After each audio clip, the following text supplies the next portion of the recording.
سفاح التجمع.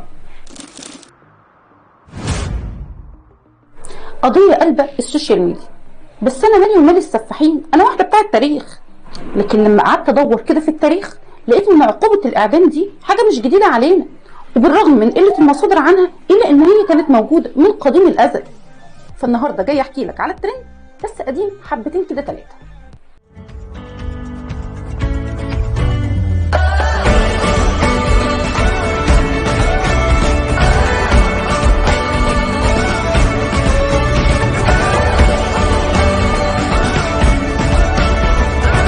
والغريب هنا ان المشرع المصري القديم عرف يتوصل لعقوبة الاعدام لجرائم ما ينفعش السكوت عليها، زي جريمة التآمر او الثورة على الملك.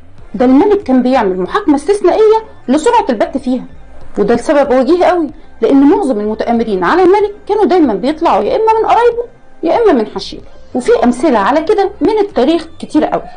فعندك مثلا الملك بيبي ثالث ملوك الاسرة السادسة، لما وجه الاتهام لزوجته اللي كان اسمها حتس لانها تآمرت على واحدة من زوجاته او يمكن على الملك نفسه.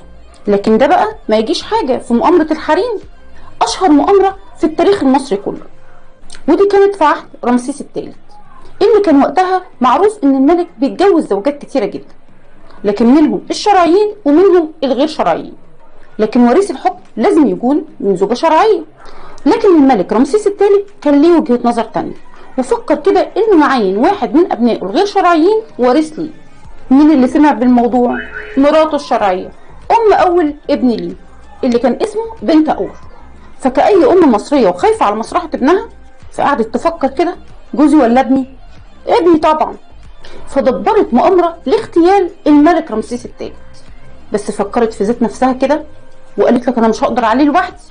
فاتفقت مع بعض الضباط ومراتاتهم وكبار الموظفين في القصر الملكي، وكان على رأسهم بنت اور نفسه.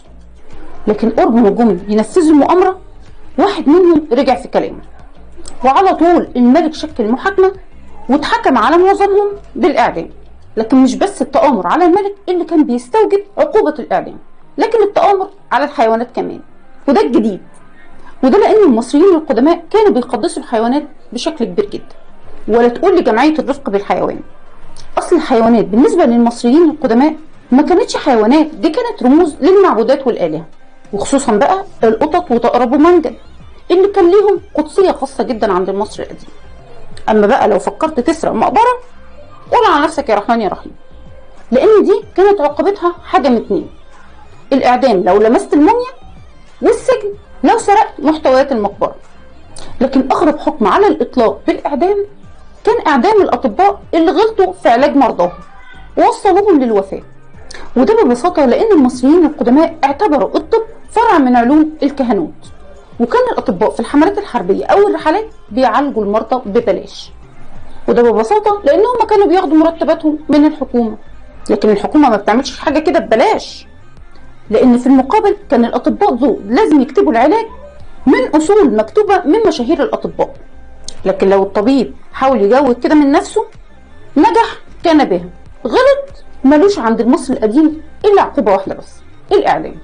وده اللي قاله ديودور الصقلي لما جه زار مصر، وكان مستغرب قوي إن المصريين القدماء اعتبروا الغلط في الطب زي الغلط في الشعائر الدينية، وده معناه كفر بالآلهة والعياذ بالله.